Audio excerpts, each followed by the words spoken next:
Fenêtre sur l'Afrique.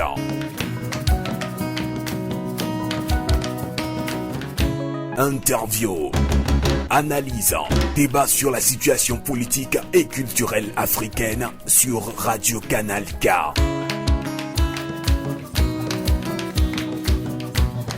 Fenêtre sur l'Afrique, la voix des sans-voix, la voix des opprimés.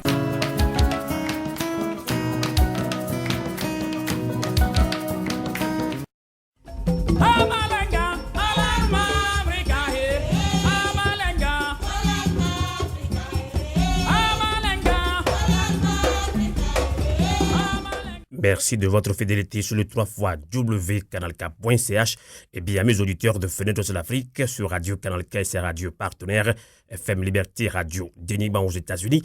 Le grand débat panafricain annoncé démarre. Faure Gnassingbé vient d'être élu à la tête de la CEDEAO, Communauté économique des États de l'Afrique de l'Ouest, pour un mandat d'1 an, dans un contexte où le Togo est le seul pays de la sous-région ouest-africaine qui ne respecte pas le protocole d'accord de la CEDEAO sur la bonne gouvernance et la limitation du mandat présidentiel. Que vous inspire cette élection de Faure Gnassingbé à la tête de la CEDEAO? Le système de désignation de président en exercice doit-il évoluer eu égard à la volonté affichée de la CEDEAO d'inscrire ses membres dans la dynamique démocratique? Eh bien, pour en parler, nous accueillons en ligne depuis la France et ici même en Suisse nos premiers invités panafricains, le Gabonais, Dr Jean-Aimé Moketou, et le Sénégalais, et Dr Ibrahima Guissé. Alors, nous accueillons d'abord Dr Ibrahima Guissé, puisqu'il est déjà en Suisse, à Genève. Bonsoir, Dr Ibrahima Guissé.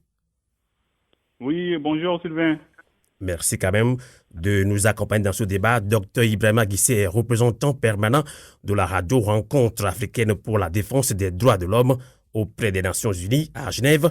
Il est également universitaire, chercheur, auteur de plusieurs ouvrages sur les médiations internationales.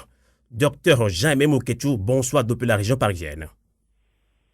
Bonsoir Sylvain Amos. Merci de nous accompagner. Vous êtes docteur, vous êtes professeur à l'Académie de Versailles, professeur qualifié pour l'enseignement en Nouvelle-Écosse, Canada. Vous êtes aussi producteur animateur de l'émission Dr Moketou reçoit sur Africa 2050 Radio, une radio numérique internationale émettant depuis les États-Unis. Alors tout de suite, la première question, j'aimerais la soumettre au docteur Ibrahima Guissé. Faure Gnassingbé vient d'être élu à la tête de la CEDEAO. Alors que vous inspire cette élection de Faure Gnassingbé à la tête de la CEDEAO, Dr Ibrahima Guissé? Oui, disons c'est une élection qui s'inscrit dans un processus normal de la CEDEAO. Comme vous le savez, les élections, c'est à tour de rôle. Exactement. C'est à tour de rôle, donc c'est ce processus qui a été donc respecté. Et donc, la fonction revient donc à Yadema dans une à Faure Gnassingbé. Démarche à Faure, dans une démarche tout à fait donc en conforme avec le processus de la CEDEAO. Même si effectivement on peut faire d'autres commentaires donc liés aux performances en matière des droits humains de ce pays. Et voilà, mais disons que c'est un processus normal.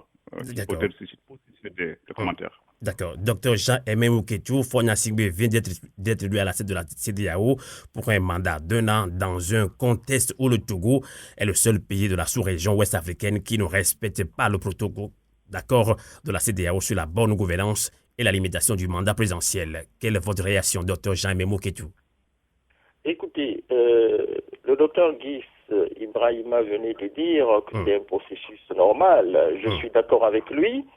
Mais si on pousse la réflexion, je pense que la présence de ce dictateur Faure Gnassingbé au niveau de la direction, si vous me permettez l'expression, de la CEDEAO est une mauvaise nouvelle pour cette sous-région. Là, nous avons un dictateur venu du monde des ténèbres qui bafoue les règles de la démocratie, qui ne respecte pas les valeurs républicaines, qui tue en toute impunité et qu'on met à la tête d'une telle structure. Je pense que nous devons pousser la réflexion en disant clairement que c'est une honte non seulement pour cette sous-région, mais c'est toute l'Afrique qui est humiliée. Parce qu'aujourd'hui, nous sommes au XXIe siècle, pendant qu'on est en train de parler de la défense des droits humains dans le monde, nous mettons des dirigeants comme ce monsieur Faure Gnassingbé, que je qualifie comme étant un dictateur venu du monde des ténèbres. Donc moi je pense que c'est une mauvaise nouvelle. D'accord. Vous pensez que c'est une mauvaise nouvelle? Docteur Ibrahima Guissé, il est vrai, hein? Donc c'est un processus normal, mais ce que pensent beaucoup d'Africains, beaucoup de Togolais, beaucoup de Panafricains, alors Faure Gnassingbé ne respecte pas le protocole d'accord de la CEDEAO sur la bonne gouvernance et la limitation du mandat présidentiel. Quelle est votre réaction, docteur Ibrahima Guissé, là-dessus? Oui, je dois dire qu'en 2012-2013, je pense que nous avons fait une publication sur l'état des droits humains en Afrique, où on a fait une typologie de la plupart des pays africains qui sont donc déficitaires. C'est vrai que le Togo, comme vous l'avez dit, c'est un pays quand même qui a toujours donc connu donc un déficit démocratique. On avait espéré que les choses allaient évoluer. Bon, ce n'est pas tellement le cas. Effectivement, donc, de ce point de vue, donc, on peut se désoler que cette fonction donc revienne au président togolais qui, par rapport à ses pairs quand même, incarne un déficit en matière de droits humains. Mais comme j'ai eu à le dire, c'est un processus tout à fait donc normal qui est en rapport avec le cadre. Il faudrait peut-être voir dans quelle mesure donc cette architecture peut être retouchée. Mais c'est classique. Même si vous prenez donc le système des Nations Unies, il peut arriver qu'un État qui effectivement donc connaît des défis énormes en matière des droits humains, soit même membre du Conseil de sécurité des Nations Unies. En fait, c'est le phénomène, c'est la pratique de tournure qui est ainsi. Donc, il faudrait donc s'attaquer au système. Et si l'on veut éviter que des personnes donc qui ont donc ce déficit-là accèdent à ce niveau de responsabilité. Exactement. Alors, docteur Jean-Aimé Mouketchou, pour vous, cette désignation de Faure Gnassingbé discrédite la CEDEAO. Donc, alors, le système de désignation des présidents en exercice doit-il évoluer eu égard à la volonté affichée de la CEDEAO d'inscrire ses membres dans la dynamique démocratique, docteur Jean-Aimé Mouketchou? Écoutez, moi je ne voudrais pas biaiser dans mes analyses. Il s'agit bien d'une partie de l'Afrique qui normalement devait jouer un rôle non seulement par rapport à ce qu'on veut nous faire comprendre au niveau de l'intégration seulement régionale, l'intégration des peuples. La question que je voulais vous poser, c'est vous qui nous posez des questions, est celle de savoir est-ce qu'on peut parler de l'intégration des populations de cette région sans le respect des valeurs humaines, les droits humains. Vous voyez, ça c'est la grande problématique. Si vous écoutez l'intervention, les propos du dictateur Faure Gnassingbé au cours de cette session qu'il a désigné comme président de cette instance sous-régionale, il ne cite aucun mot sur la démocratie, c'est-à-dire le pouvoir, le respect même du pouvoir du peuple, par le peuple et pour le peuple. Ce qui l'intéresse, c'est l'intégration générale, l'intégration, si vous voulez, donc de cet espace d'Afrique de l'Ouest. Vous voyez, il parle de décisions qui doivent être prises, mais surtout dans le sens de la construction économique.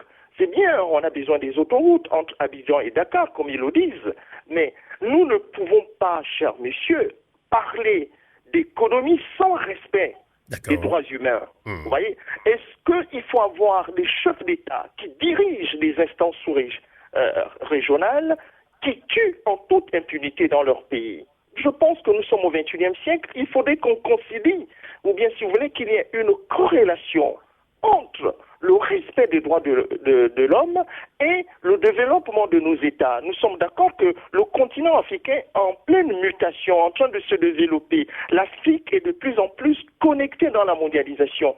Mais cette connexion au niveau de la mondialisation, il faudrait qu'elle soit suivie par, j'insiste, le respect des valeurs républicaines, des valeurs humaines.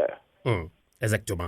Et docteur Ibrahima Guissé, vous êtes représentant permanent de la radio Rencontre africaine pour la défense des droits de l'homme auprès des Nations Unies à Genève. Alors, docteur Jean-Aimé Mouketchou vient de relever quelque chose de très important. Est-ce que la désignation des chefs d'État, on parle de la désignation en bonne et due forme, une rotation, mais est-ce qu'il y a quand même la démocratie? Est-ce que Faure Gnassingbé, qui vient de prendre la tête de la CEDEAO, est-ce que la démocratie s'installe dans ce pays de Togo selon vous? Je partage entièrement le point de vue de mon collègue, professeur. Je suis tout à fait en phase avec lui, d'autant plus que la question des droits humains, c'est une question sur laquelle nous travaillons depuis plus de 20 ans maintenant. Le Togo, effectivement, nous le considérons comme étant, de ce point de vue, un pays tout à fait faible en matière de droits humains. Nous savons que la société civile donc n'est pas aussi est continuellement brimée. À chaque fois, nous en avons donc fait état par des communiqués. C'est clair, ça c'est un fait. Effectivement, nous savons effectivement que ce pays-là, de ce point de vue, il connaît donc des défis énormes. Mais comme j'ai à le dire, il y a deux niveaux. Il y a le niveau des chefs d'État. On est tous d'accord, le chef d'État africain, c'est pas un chef d'État africain qui va donc dénoncer son père. Donc il y a toujours donc cette logique de syndicat qui est toujours là. Il y a un autre levier qu'il faudrait activer, c'est le levier des acteurs de la société civile. C'est à ce niveau que ce travail aussi doit se faire, au niveau interne dans ce pays-là. Même si nous savons que les libertés ne sont pas tout importantes dans ce pays-là. Ce lien entre, effectivement, liberté, démocratie et économique, c'est un lien qui va de soi. Il faudrait davantage continuer à travailler. Mais je pense que c'est au niveau peut-être du fonctionnement des institutions qu'il faut s'attaquer. Et là, le travail donc n'est pas pour demain. Mais il faut que ce travail de veille de la société civile continue donc à s'accentuer pour attirer l'attention à la fois des chefs d'État africains sur ces incohérences qu'il y a entre le fait de choisir quelqu'un et qui, chez lui-même, donc on ne respecte pas les droits humains. D'accord. Il est bien clair. Le problème il est institutionnel. Il est institutionnel. Comme j'ai à le dire, récemment, par exemple, nous avons un pays comme, je pense, que l'Afrique, la Guinée équatoriale, qui est membre du Conseil de sécurité des Nations Unies. Vous comprenez? Le système est ainsi. C'est le système qu'il faudrait, c'est au niveau du système qu'il faudrait changer. Donc, qu'il y ait des critères précis qui, effectivement, préludent la nomination ou la désignation de quelqu'un sur la base de ces considérations. Sinon, nous pouvons toujours retrouver des fantoches à des niveaux de responsabilité. Donc, c'est à ce niveau où il y a un véritable problème. Exactement.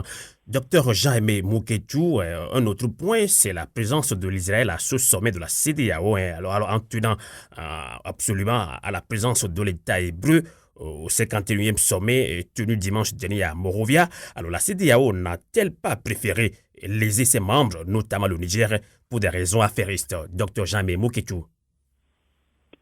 Écoutez, la problématique que vous êtes en train de poser, sous forme de questionnement, bien sûr, soulève,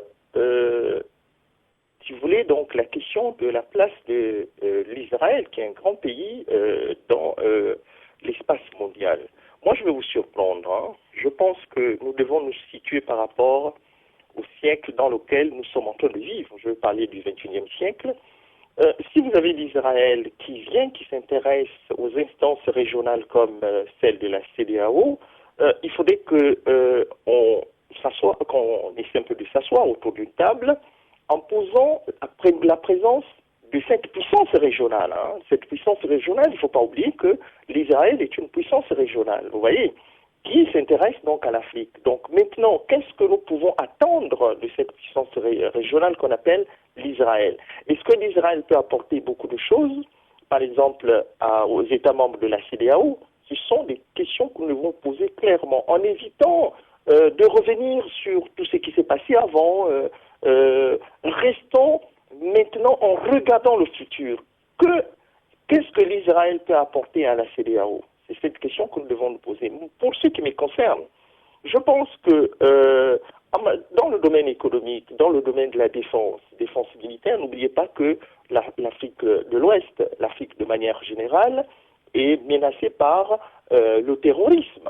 Vous voyez, par exemple, si vous prenez un pays comme le Togo, je suis sûr que le Togo aujourd'hui, évidemment, le dictateur Gnassingbé Faure, il vient de dire oui, ils sont prêts, le Togo est prêt pour lutter contre les terroristes.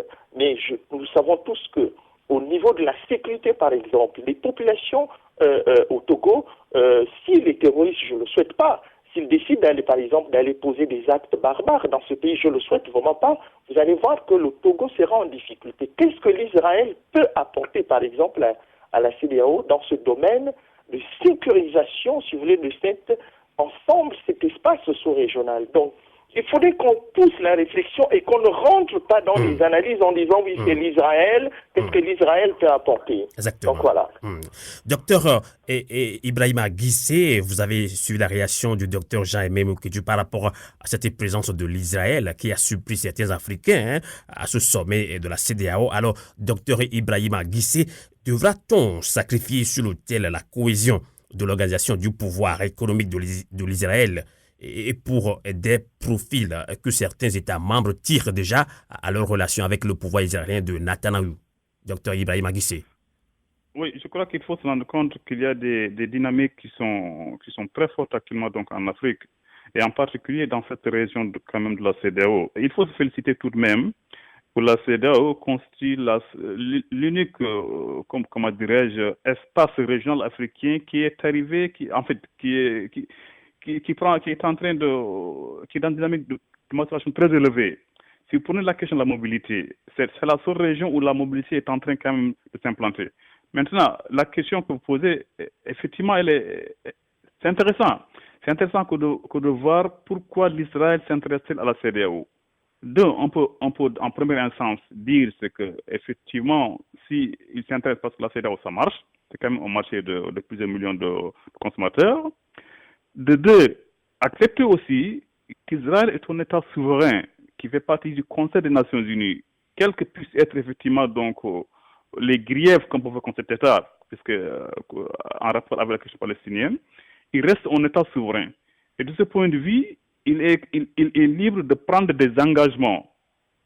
Seulement, il faudrait donc replacer dans un contexte tout à fait donc international. Donc, Israël, plus ou moins actuellement au niveau international, donc est en train davantage de redorer son image. Donc, je comprends que des pays comme le Niger, effectivement, ou d'autres pays soient offusqués, mais je pense qu'il faut inscrire dans une dynamique globale. Israël, sur des questions stratégiques comme la question de la sécurité, aujourd'hui, toute cette question ouest-africaine est une question donc tout à fait donc exposée à ces choses-là. Sur les questions de l'énergie, semble-t-il effectivement, il a un potentiel qu'il pourrait apporter. On est dans un contexte de gagnant-gagnant. D'accord. Donc pour ces pays, cela donc va de soi qu'il faudrait voir dans quelle mesure effectivement donc la CEDEAO et l'Israël peuvent développer des coopérations qui vont dans le cadre du schéma global que la CEDEAO est en train de se dessiner, mais tout en attirant l'attention Israël sur le fait que la Palestine effectivement devra donc retrouver donc son statut d'État, donc la question des deux États aussi doit être notifiée à Israël, à la CEDEAO. Peut-être c'est aussi une bonne opportunité pour que les pays africains puissent davantage se positionner sur cette question régionale-là. Parce que jusque-là, donc, ils sont tout à fait marginaux, mais je pense avec le rapprochement, ou plutôt effectivement, cette volonté d'Israël de collaborer avec la CEDEAO, il faudrait que la CEDEAO aussi arrête davantage à s'impliquer donc sur cette question palestinienne de manière beaucoup plus collective. Peut-être ça serait aussi une bonne opportunité de faire la question. Exactement. Docteur Jean-Aimé Moukidjou, je rappelle que vous êtes gabonais et la présence du Maroc aussi à ce sommet de la CEDEAO a suscité des débats critiques de tous genres au sein de la population africaine, surtout avec des panafricains. Alors pourquoi une entrée du Maroc? C'est la question qui se pose. La raison des affaires l'emportera-t-elle sur les fondements géographiques, selon vous, docteur Jean-Aimé Moukidjou? Je ne pense pas qu'il n'y a que l'aspect géographique qui se pose dans cette entrée du Maroc, dans cet espace sous-régional qu'on appelle donc la CEDEAO. Le grand problème ici, c'est le problème commercial. C'est ce qui intéresse beaucoup d'États de cet ensemble sous-régional. Mais pour ce qui me concerne, vous savez, le Maroc, il ne faut pas oublier, parce que nous avons toujours tendance à oublier cela, le Maroc est dirigé par une monarchie, que l'on peut qualifier comme étant une monarchie, même si, c'est une monarchie plus ou moins constitutionnelle, mais elle n'est pas loin de la monarchie absolue. Vous savez que les droits humains ne sont pas vraiment totalement respectés dans ce pays. Et puis, quand vous voyez ce que beaucoup d'Africains subissent dans ce pays. Nous avons toujours tendance à oublier que le racisme qu'on évoque souvent en Occident, dans les pays d'Eurasie ou bien en Amérique du Nord, etc., existe bien dans ce pays. Vous voyez, le traitement parfois inhumain de plusieurs populations qu'on qualifie des populations noires dans ce pays, c'est un problème que nous devons souligner, au lieu de s'intéresser seulement à faire du commerce avec ce pays. Et le roi du Maroc, Mohamed VI, c'est comme ça qu'il s'appelle, a de bonnes relations avec plusieurs dictateurs venus du monde des ténèbres, à l'instar de Fort Gnassingbé Eyadema, et l'autre dictateur venu du monde des ténèbres, Ali Bongo Ondimba. Il y a bien d'autres, voilà, que je ne peux pas citer sur l'antenne, sinon on pourrait passer toute une journée. Vous voyez. Exactement. Donc voilà. Alors, le retour, l'arrivée de cette puissance commerciale au sein de la CEDEAO pose quand même un problème. C'est toujours le problème du respect des droits humains. Vous voyez, moi je suis pour que l'Afrique puisse continuer à se connecter, comme j'étais en train de dire, au niveau de la voie de développement, l'Afrique qui se connecte dans la mondialisation. Il ne faut pas oublier que la population africaine comprenne, même cet ensemble sous-régional, est composé essentiellement des jeunes qui sont bien formés. Et ces jeunes ont soif de la démocratie, Exactement. ont soif du respect des valeurs républicaines. N'insistons pas, moi je suis gêné chaque fois quand on veut parler de, par exemple, d'une rentrée d'un pays comme le Maroc dans cette instance régionale, on parle plus du commerce, mais on ne parle pas des droits humains. Arrêtons-nous un instant pour poser ces questions, ces problématiques. Vous voyez, donc, M. Sylvain Amos, je suis d'accord avec le Ghana qui a posé des réserves. Je suis d'accord parce qu'il faut bien souligner ce ne sont pas tous les pays au niveau de cet ensemble régional qui sont d'accord avec cette arrivée du Maroc. Juridiquement, est-ce que ce sera décidé de manière définitive, comme on nous a laissé entendre au mois de décembre prochain? Il faudrait qu'on attende encore. D'accord. Docteur Ibrahima Guissé, j'espère que vous avez suivi Docteur Jean-Aimé Mouketou, le Gabonais. Pour lui, la présence du Maroc aussi à ce sommet pose problème. Alors, pourquoi une entrée du Maroc? La raison des affaires l'emportera-t-elle sur les fondements géographiques? Le Maroc ne tente-t-il pas ainsi ses planches à billets pour obtenir le soutien des États de l'Afrique occidentale? Et sur cette question, Docteur Ibrahima Guissé. Oui, je disais tout à l'heure qu'il y a des dynamiques en cours en Afrique. Je pense qu'il faudrait aussi donc replacer cette volonté ou cette candidature du Maroc au niveau de la CEDEAO. Actuellement, il faut dire qu'il y a ce qu'on appelle un phénomène de déterritorialisation. Il y a la géographie et l'économie qui sont en train de s'emboîter. Ça fait partie des processus de mondialisation inéluctable. Maintenant, il y a d'autres choses qu'il faudrait effectivement distinguer. C'est la question économique, la question commerciale, la question des droits humains. D'accord. Nous savons que la question des droits humains, pour nous, elle est fondamentale. Justement. Elle est surtout fondamentale au sein des pays même. Quand je disais tout à l'heure qu'au niveau de la CEDEAO, il y a des dynamiques propres et possibles qui sont en train de s'enclencher. Même si, comme nous savons, en fonction des pays pris individuellement, il y a des pays qui sont beaucoup plus avancés que d'autres. Et si on fait une lecture assez poussée, on se rend compte que dans ces pays où les droits humains sont en train effectivement d'avancer positivement, il y a offert dans ces pays-là, il y a une société civile très dynamique qui est présente. Au niveau de l'Afrique centrale, par exemple, nous savons en fait qu'il y a plus ou moins un désert de la société civile. Des pays comme le Gabon, comme le Congo, la société civile est brimée. Nous avons quelquefois des difficultés pour envoyer des observateurs à la fois donc au Congo. Récemment, donc, un collègue, je ne vais pas citer son nom, il voulait aller faire là-bas un travail, il a été bloqué. Donc, le travail, il est d'abord à l'interne, au niveau des pays individuels que le travail se fait. Maintenant, si on revient à la question du Maroc, il faut accepter, moi, j'ai eu cette chance aussi d'aller dans ce pays, de voir ce qui se passe, comment vivent les migrants subsahariens. Effectivement, il y avait des défis énormes, même si depuis quelque temps, j'ai été amené à observer qu'une politique migratoire plus respectueuse des droits humains a été mise en place au Maroc. il y a des efforts énormes qui se font, même si des défis persistent. Donc, quand le Maroc veuille rejoindre effectivement donc la CEDEAO, c'est une question effectivement donc de développement qui est là. Dans quelle mesure effectivement la venue du Maroc peut apporter en plus une plus-value à la CEDEAO? Je pense que c'est le débat est ouvert. Il faut accepter que du point de vue économique, que le Maroc est en train effectivement de faire des efforts qui pourraient éventuellement profiter éventuellement donc à la CEDEAO. Mais il faudrait que ce soit dans un cadre négocié, coordonné. Et je pense que la CEDEAO quand même plus ou moins est composé d'États qui sachent voir dans quelle mesure cette adhésion pour donc est en rapport avec donc ces statuts. Mais de mon point de vue, ça ne me gêne pas. Moi, d'autant plus que en tant que panafricain, j'estime qu'il faudrait voir les choses grandes. Il faudrait essayer de sortir de ces cocons sous-régionaux, voir les choses grandes.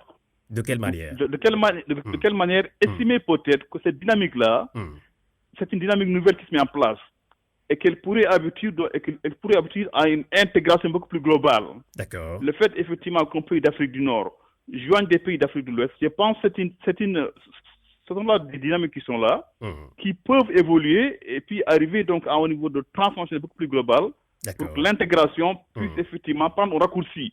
D'autant plus que nous souhaitons tous qu'il y ait donc un État africain, mais c'est pas pour demain, mais peut-être qu'il y a des raccourcis et par lesquels on peut trouver un bricolage des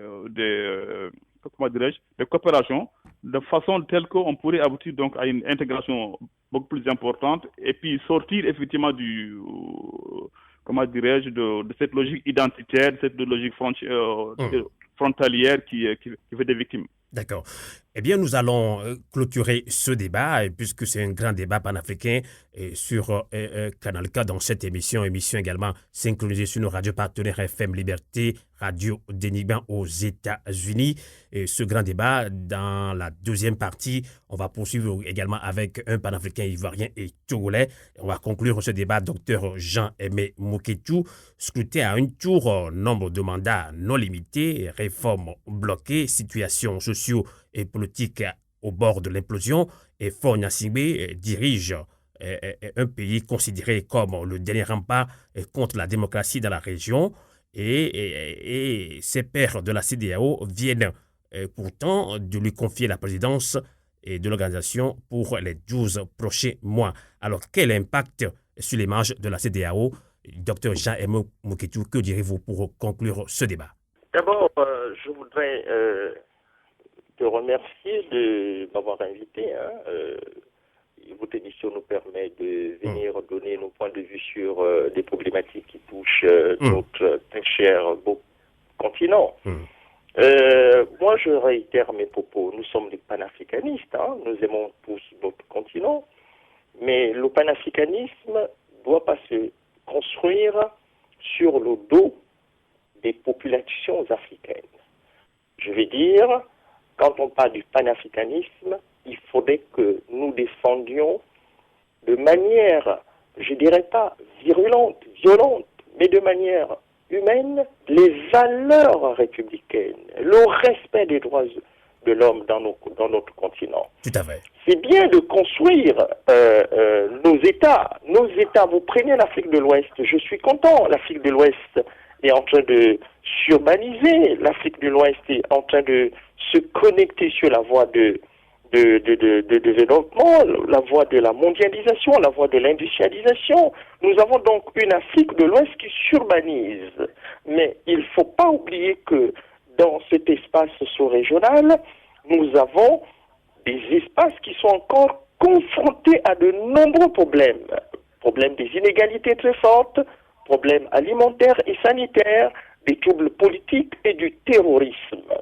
Et pour ce qui concerne le dictateur venu du monde des ténèbres, Faure Gnassingbé, je réitère mes propos en disant que son arrivée à la tête de cette instance sous-régionale est une mauvaise nouvelle pour l'ensemble du continent africain, pour les défenseurs de valeurs républicaines, les défenseurs de la démocratie.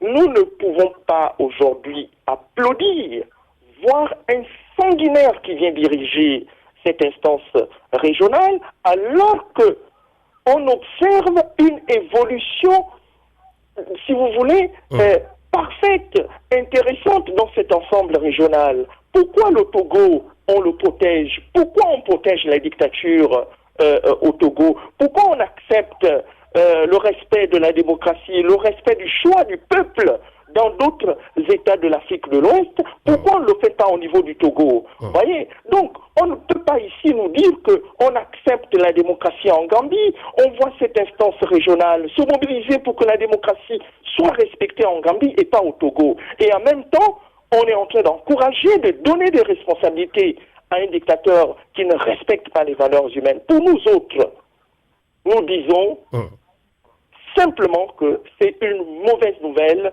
pour le respect des droits humains. En tout cas, merci beaucoup. Merci aussi. Merci, Dr Jean-Aimé Moukoutou. Je rappelle à nos auditeurs que vous êtes également professeur à l'Académie de Versailles, professeur qualifié pour l'enseignement en Nouvelle-Écosse, Canada, producteur et animateur de l'émission Dr Moukoutou reçoit sur Africa 2050 Radio, une radio numérique internationale émettant depuis les États-Unis. Eh bien, Dr Ibrahima Guissé, Forniassingbe vient d'être élu à la tête de la CEDEAO, Communauté économique des États de l'Afrique de l'Ouest, pour un mandat d'1 an, dans un contexte où le Togo est le seul pays de la sous-région ouest-africaine qui ne respecte pas le protocole d'accord de la CEDEAO sur la bonne gouvernance et la limitation du mandat présidentiel. Quel est votre mot votre mot de fin pour clôturer ce débat panafricain? Oui, comme je disais tout à l'heure, donc effectivement, nous savons que le Togo effectivement connaît des défis énormes en matière de droits humains. Il faudrait peut-être que cette nomination de force soit un prétexte suffisant pour des acteurs de la société civile togolaise pour davantage rappeler à force ses engagements, ses responsabilités. Exactement. Je pense que c'est bon maintenant de profiter de cette nouvelle fonction qui lui est dévolue pour que les acteurs internes, c'est important. Maintenant, la tendance, elle est celle-là. Il faut que les acteurs internes réinvestissent le terrain, réinvestissent des actions. C'est la seule manière, effectivement, davantage de conscientiser, donc, à la fois donc, au niveau interne, mais aussi au niveau international. Même si je sais que c'est très compliqué. Dans un pays qui est déjà donc extrêmement fermé, un président qui brime, c'est difficile de s'exprimer. Mais je pense qu'il n'y a pas autre alternative. Il y a de cela quelques années, donc, il y avait le mouvement sénégalais Y'en a marre, qui a voulu exporter ses actions au Congo. Voilà, c'est-à-dire il faut aussi qu'il y ait une solidarité des acteurs de la société civile.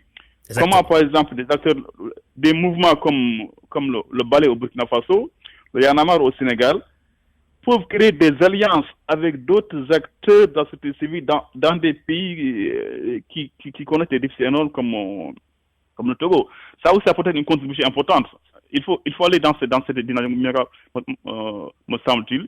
Même s'il faut, pour conclure, il faut dire qu'effectivement, donc, l'Afrique actuellement connaît plusieurs vitesses, plusieurs parcours, plusieurs trajectoires, et qu'il faudrait davantage arriver à ce que ces trajectoires-là, ces parcours, ces vitesses arrivent à s'harmoniser pour que les inégalités, effectivement, puissent être davantage adressées à la fois au niveau économique, au niveau des droits humains.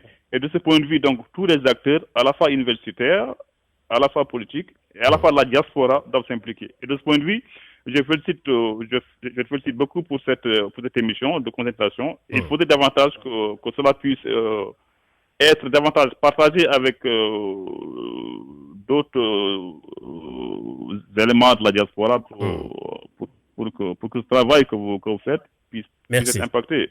Donc nous avons le devoir de suivre cela. Exactement. Merci beaucoup, Dr Ibrahima Guissé. Je rappelle que vous êtes sénégalais, vous êtes représentant permanent de la radio Rencontre africaine pour la défense des droits de l'homme auprès des Nations Unies à Genève.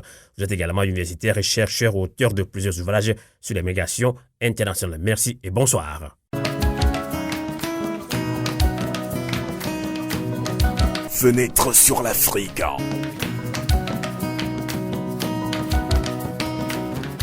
Interview, analyse, débat sur la situation politique et culturelle africaine sur Radio Canal K.